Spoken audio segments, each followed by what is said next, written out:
So last week I did the tour of Magicopolis Theater and I got a very good response.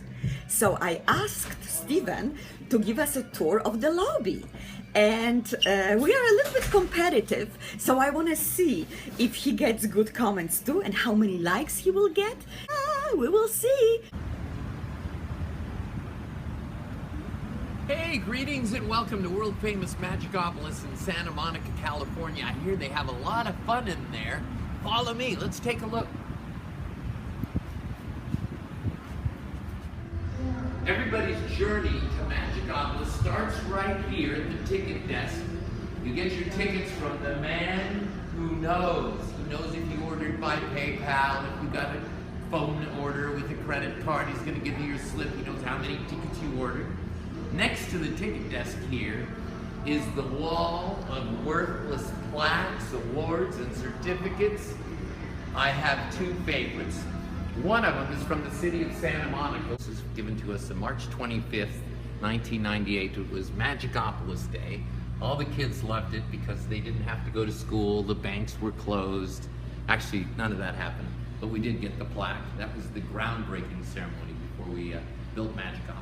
A lot of people wonder what it might feel like to be a magician. That's why here in our magic store we have easy to master tricks that anybody can learn to do to be the life of the party, popular on the playground, overcome shyness, break up that workaday job.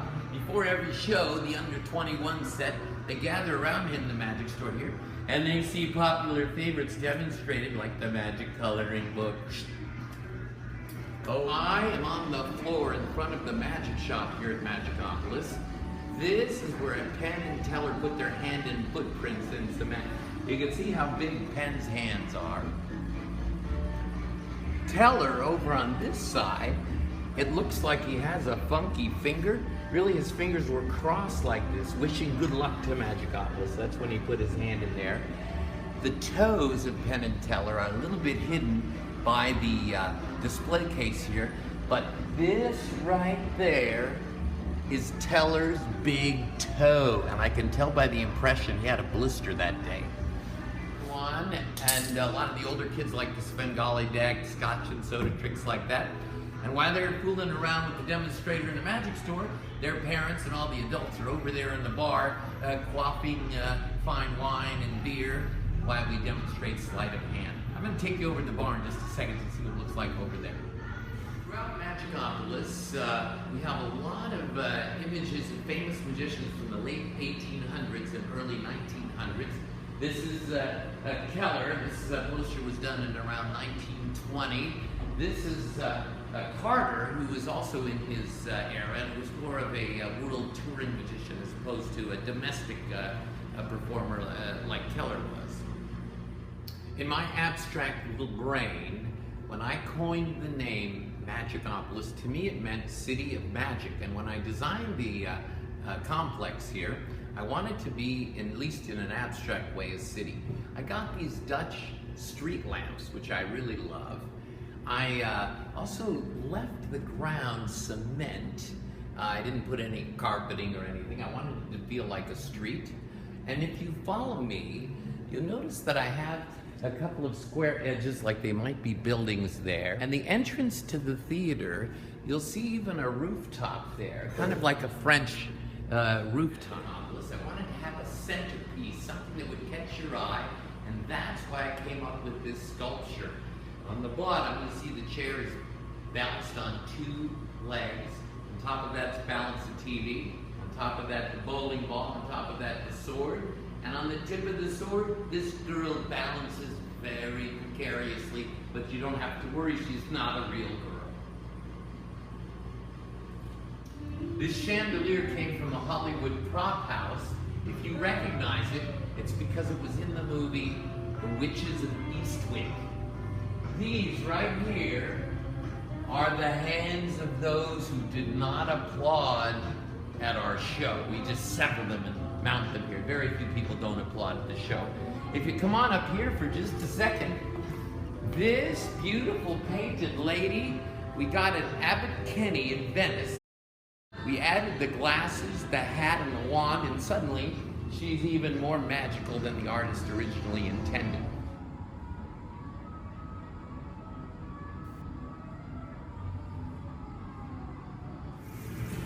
This little Houdini corner has a lot of images of our famous escapologist.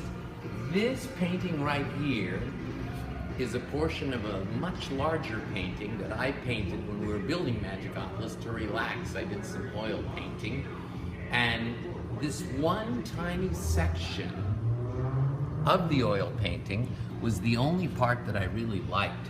So I took a razor blade and I cut just this one part out of the canvas. And you can see there's the lock, he's in a box there, and there's the rope. In the original painting, this box was whole, and it depicted that box being thrown over the pier into the ocean.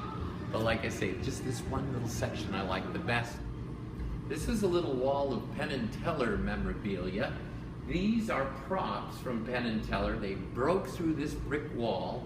There's some pieces up at the top that you can see that were puzzle pieced in here, covering the brick wall, and when they burst through, this was the silhouette of Penn, and there was of course the silhouette of Teller. This is a big article about the opening of Magicopolis when Penn and Teller did the show here. This was the invitation to, if you were lucky enough to get this invite, you would have been here at the opening of Magicopolis. In an earlier Dressing Room Confessions episode, Bozina showed you the brick wall, or the windows that were filled in with bricks that had celebrity signatures. At that time, the camera had not been invented yet. But since then, we've taken photos of various celebrities that have attended our shows. On this wall, you'll see everyone from Jack Black and Chris Rock and David Blaine. On this wall, we have a few people from the band Weezer. We have Andy Dick, some people from The Sopranos. We have Andy Galifianakis, Joan Rivers. Actually, Joan Rivers, this picture is a few years old. That's when I stopped coloring my hair. So you'll see a little bit of white here. And then you'll notice right below this picture with Sting, I have even more white. And then this is with Wally Langham. He's on that show NCIS. And you see I'm starting to get even whiter. And now look how I look, almost completely white. The roots have taken over the entire head of hair, and I'm almost completely white at this point. Back when dinosaurs roamed the earth, a young artist painted this poster for Magicopolis. It depicts the Table of Terror. That's me lying under the spikes with a lot of fire behind there. This is Bozina as her character Madame Zora. That's her floating. And here's a nice emblem. The show is Escape Reality, starring Bozina and Spill. On this other wall, if you were to turn just a little bit this way, this poster is a real beauty. It's the cover art from my book, I Lie for Money, Candid Outrageous Stories from a Magician's Misadventures. If you haven't read it yet, it's particularly great for those crazy dreamers that like to craft a self-directed, independent, creative life, or if you just want to laugh yourself silly, it's a real funny book.